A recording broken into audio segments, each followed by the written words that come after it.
Chấm riết xua phồn phồn áo xa tôi phồn phồn cho rùm chấm môi nâng thân ạc dương nâu thằng này ní khăn màu nâng dương nâng xoay giờ lọc bị áp bạc phồn phồn á chơi phồn phồnสังเกต lần khẳng lời ní chà dương men rụp hiệp tìm mối phồn phồn ai khởi thá ní cơ chia chân nặng hơi khẳng còm ní sầm rạp đầm ní ốn cứ chẳng cản khang sẽ đâm được bao dưỡng cứ men một hộp chùm này để bạn đâm sẽ lò vì chức năng từng nâng nứng ná chơi một ôn mơ bần tỏ tiết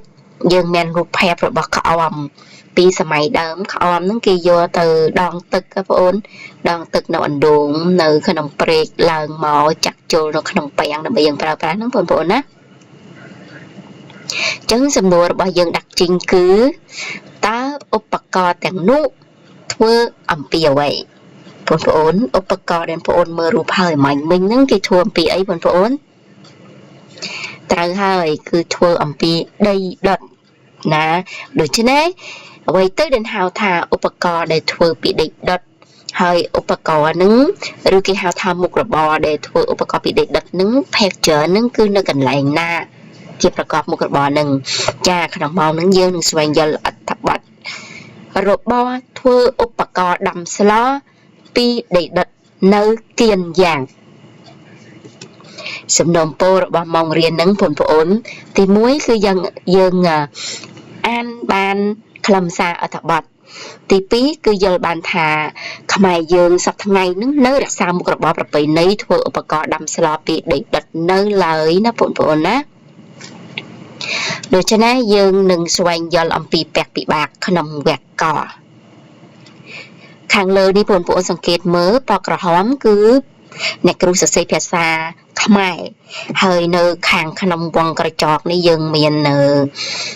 យើងដាក់ភាសាវៀតណាមដើម្បីឲ្យបងប្អូនអានភាសាខ្មែរងាយស្រួលហ្នឹងណា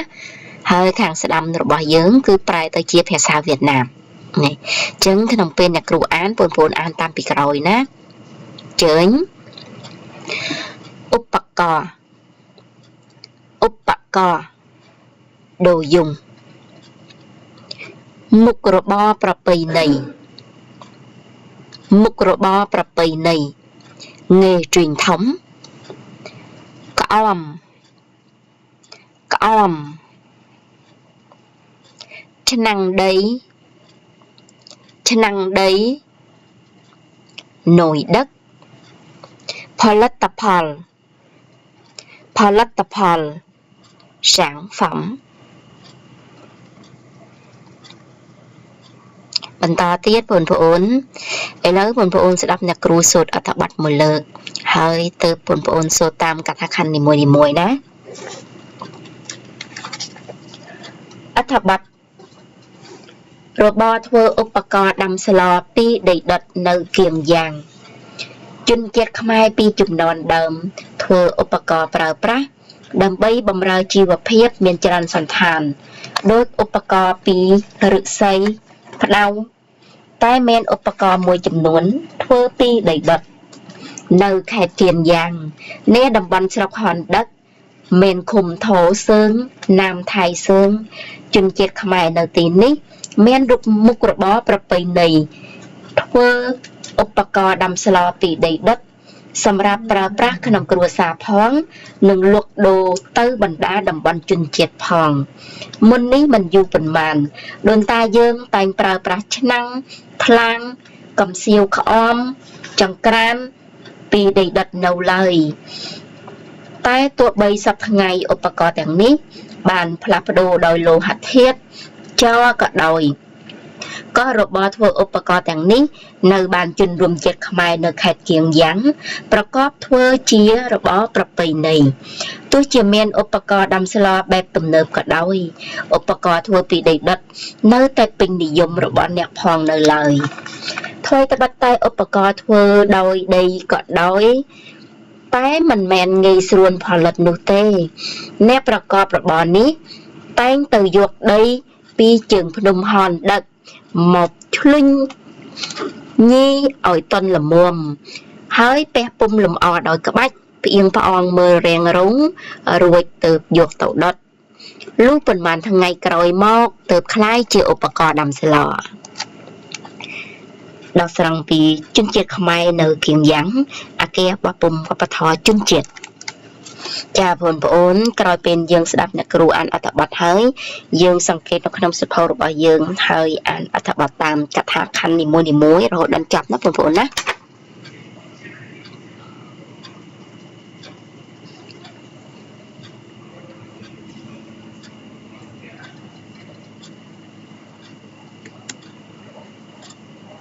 បន្តទៀត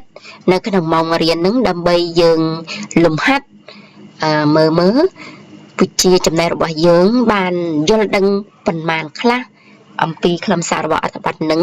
ដូច្នេះយើងនឹងធ្វើលំហាត់ខាងលើនេះណាបងប្អូនសំណួរទី1ជនរួមជាតិខ្មែរនៅតំបន់ហងដឹកគៀនយ៉ាងមានមុខរបរប្រពៃណីអ្វីកធ្វើឆ្នាំងដីខធ្វើក្អមគួធ្វើឧបករណ៍ដាំស្លពីដីដុតខធ្វើឧបករណ៍ដូចឆ្នាំងថ្លាំងតើចម្លើយរបស់បងអូនគឺ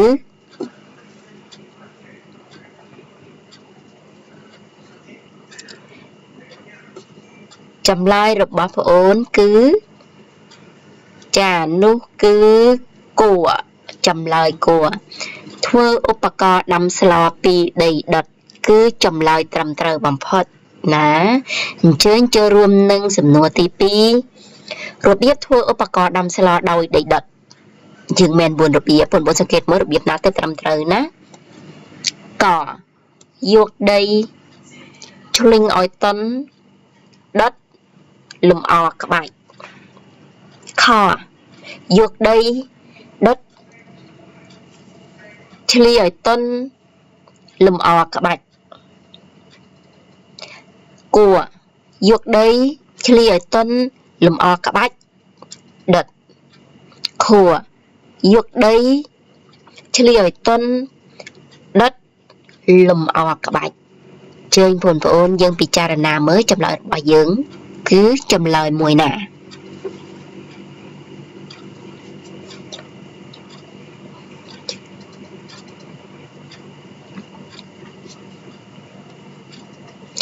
ចម្លើយរបស់យើងគឺចម្លើយទី3គួមិនបំផាត់គឺគេទៅយកដីគេទៅកន្លែងជើងភ្នំហនដឹកហ្នឹងគេយកដីណាបងប្អូនណាហើយយកមកហើយទៅគេឆ្លីងគេឆ្លីងឲ្យឆ្លីឲ្យវតុនសិនណាទៅគេលំអក្បាច់មើលចង់ធ្វើឆ្នាំងឬក៏ចង់ធ្វើក្អមឬមួយចង់ធ្វើចង្ក្រានអីហ្នឹងបានក្បាច់ក្បួរអីហើយអស់ហើយរាងរូវល្អហើយទៅគេយកទៅដុតហើយចឹងនឹងគឺជាចម្លើយត្រឹមត្រូវរបស់យើងសំណួរទី3គឺយើងប្រែទៅភាសាវៀតណាមណាអូនណាយិតសាំងទីងវេកបែបរបស់យើងគឺឆ្នាំងដីអក្សរឆ្នាំងសេខអក្ខរាវិរុទ្ធឲ្យបងប្អូនខ្វះអក្សรงัวបងប្អូនណាអញ្ចឹងយើងកែជូនដល់សភៅរបស់យើងហើយយើងដាក់ឆ្នោស្រអាំ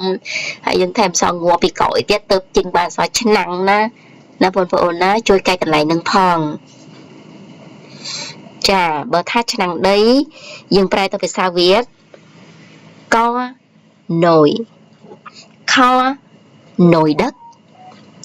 គួចៅខួស៊ីវចម្លើយរបស់យើងគឺចម្លើយទី2ឆ្នាំងដីយើងប្រែវៀតណាមថាណយដឹកណាចម្លើយទី2ណាបងប្អូនណាបាននៅអញ្ចឹងជួយចាំថាកែអក្សរឆ្នាំងផងអូនណាឆ្នាំងនៅកន្លែងនេះណាយើងថែមសងងនៅកណ្ដាលនឹងទៀតណាអរគុណហើយសំណួរទី4នេះបងប្អូនយើងប្រែទៅភាសាវៀតដែរយើងមានអក្សរថ្លាងប្រែទៅវៀតណាមហ្នឹងគឺចៅណយចៅស៊ីវយើងមាន4ចម្លើយជួយបងប្អូនឆ្លើយថ្លាងយើងប្រែវៀតណាមថាចៅត្រឹមត្រូវហើយចៅតណាគេហើយចឹងកន្លែងនឹងបានណាបងប្អូនណាយើងនៅមកបែកទៀតប្រែទៅភាសាខ្មែរវិញបងប្អូនប្រែទៅភាសាខ្មែរណាងាយទ្រីងធំ ពាក្យវៀតណាមឥឡូវយើងប្រែទៅភាសាខ្មែរយើងប្រែថាម៉េចកមុខរបរខប្រើប្រាស់គួមុខរបរប្រពៃណីខថែរក្សាចម្លើយរបស់យើងគឺចាចម្លើយទី3ងាយទ្រីងធំយើងប្រែខ្មែរវិញយើងថាមុខរបរប្រពៃណីអរគុណចាត្រឹមត្រូវហើយដើម្បីបញ្ចប់ម៉ោងរៀនបងប្អូនណានេះគឺជាលំហាត់អនុវត្តដើម្បីបងប្អូនធ្វើនៅឯផ្ទះណាគឺយើងប្រែកថាខណ្ឌទៅជាភាសាវៀតណាមនៅក្នុងឯកសារនៅក្នុងសភៅរបស់យើងគឺយើងមាននៅលំហាត់ទី3ប្រែកថាខណ្ឌទៅជាភាសាវៀតបងប្អូនទំព័រទី98ណាអញ្ចឹងយើងប្រែកថាខណ្ឌ2ចាប់ផ្ដើមពីជនជាតិខ្មែរពីជំនាន់ដើមរហូតទៅដល់តំបន់ជិតខាងផងណាបងប្អូនណាយើងស្វែងរកកថាខណ្ឌហ្នឹងយើងប្រែទៅភាសាវៀតណាមបងប្អូនធ្វើសភៅរៀនរបស់យើងហើយដល់ម៉ោងចូលរៀនហ្នឹងបងប្អូនលើកមកឲ្យអ្នកគ្រូមើលផងណាចាអរគុណទាំងអស់គ្នាម៉ោងរៀនរបស់យើងគឺចាប់ត្រឹមហ្នឹងហើយអរគុណបងប្អូនដែលបានចូលរួមណា